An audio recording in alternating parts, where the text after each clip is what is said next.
ராமஜெயம் அவர்களுடைய வாழ்க்கை வரலாற்றை நம்முடைய நூலாசிரியர் கந்தன் அவர்கள் யாருடைய தயவும் இல்லாமல் அவரே அதை தயாரித்து அவருக்கென்று ஒரு சிலை வைத்து எங்கள் குடும்பத்தில் ஒருவராக இருந்த அத்தனை பணிகளையும் நூலாசிரியர் கந்தன் அவர்கள் செய்து கொண்டிருக்கிறார். நம்முடைய ஒப்புரவு பெற்ற கழகத் தலைவர் மாண்புமிகு முதல்வர் அவர்கள் இந்த நூலினை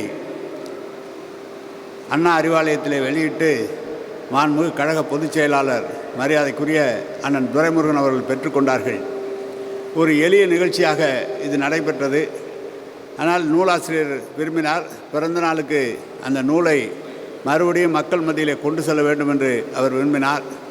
ஆனால் நூல் அவர் அச்சிட்டது மிகப்பெரிய புத்தகமாக அது இருந்தது.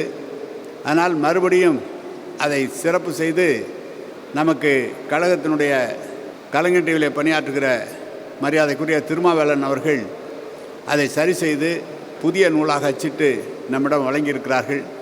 இந்த மறு வெளியீட்டை எங்களுக்கெல்லாம் நாங்களெல்லாம் ஒரு 3 ஆண்டு காலம் 3 முறை அல்ல 4 முறை அல்ல கழகத் தலைவர் அவர்களோடு 1919ஆம் ஆண்டிலிருந்து தொடர்ந்து எங்களோடு இருந்து பணியாற்றிக்கொண்டிருக்கின்ற அன்பிற்கினிய ஐபி அவர்களும் அன்பிற்கினிய எம்ஆர்கே அவர்களையும் அதேபோல் நம்முடைய ஒட்டுமொத்த மாவட்டத்திற்கு மத்திய அமைச்சராக மிக சிறப்பாக பணியாற்றியிருக்கின்ற நம்முடைய ராஜா அவர்கள் வர வேண்டும் என்று நினைத்து, அப்படி இருக்கின்ற போது நம்முடைய உணவு அமைச்சர் சக்கரபாணி அவர்கள் அவசியம் நீங்கள் இந்த நிகழ்ச்சியிலே வந்து கலந்து கொள்ள வேண்டும் என்று கேட்டுக்கொண்டேன்.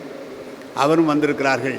வாழ்க்கையில் ஏற்படுகின்ற நல்ல காரியங்களிலும் கஷ்ட காலங்களிலும் சிரமம் வருகிற போதும் மகிழ்ச்சி அடைகிற போதும் உணவு அருந்துகிற போதும் ஏன் ஏதாவது பேசி கொண்டிருக்கும் போதும் கிட்டத்தட்ட 40 ஆண்டு காலம் எவ்வளோ ஏற்றத்தாழ்வுகளிலே எங்களோடு உடன் இருக்கிறவர்கள், நாங்கள் அவரோடு மேடையில் அமர்ந்திருக்கிறவர்களோடு உடன் இருக்கிறவர்கள், ஒரே எண்ணம் கொண்டவர்கள்.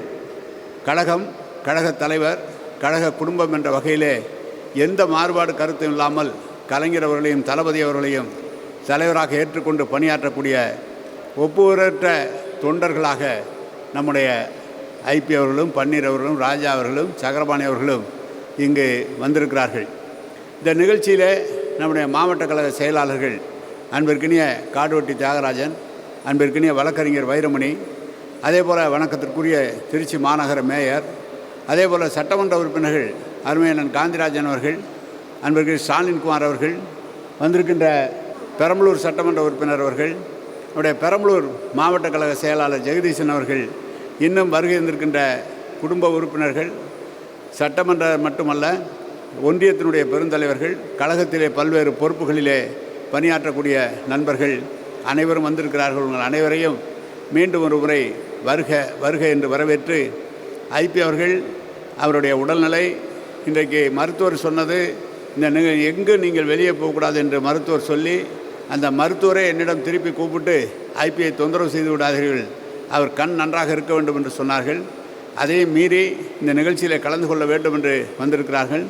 அதோடு மட்டுமல்ல, இந்த நிகழ்ச்சியை முடித்து அடுத்த நிகழ்ச்சியை முடித்து தான் அவர் ஓய்வு என்பதற்கே செல்ல வேண்டும். எனவே விரைவாக இந்த நிகழ்ச்சியை முடிக்க வேண்டும் என்ற காரணத்தினால் ஐபி அவர்கள் இந்த நூலை மறு வெளியீடாக நம்முடைய தளபதி அவர்கள் வெளியிட்டதை மறு வெளியீடாக ஐபி அவர்கள் வெளியிடவும், அதை எம்ஆர்கே அவர்கள் பெற்றுக்கொள்ளவும், நம்முடைய ராஜா அவர்கள் பெற்றுக்கொள்ளவும், நம்முடைய சக்கரபாணி அவர்கள் அதை பெற்றுக்கொள்ளவும், வந்திருக்கிற உறுப்பினர்களெல்லாம் அதை பெற்றுக்கொள்ளவும் இந்த நூலை நம்முடைய ஐபி அவர்களை வெளியிட்டு, அதேபோல் அங்கே வந்திருக்கிற மேடையில் விட்டிருக்கின்ற கலைஞர் அவர்கள் சொல்கிற போது, கவிதை பித்தனை போல் ஒரு புலவனை நான் பார்த்ததில்லை என்று கலைஞருடைய பிறந்தநாள் விழாவை கலைஞரை பற்றி எழுதியதிலே மிக சிறப்பாக எழுதக்கூடியவர் நம்முடைய கவிதை பித்தன் அவர்கள் வந்திருக்கிறார்கள். அவர் முன்னாள் சட்டமன்ற உறுப்பினர், அவரையும் வரவேற்கிறேன்.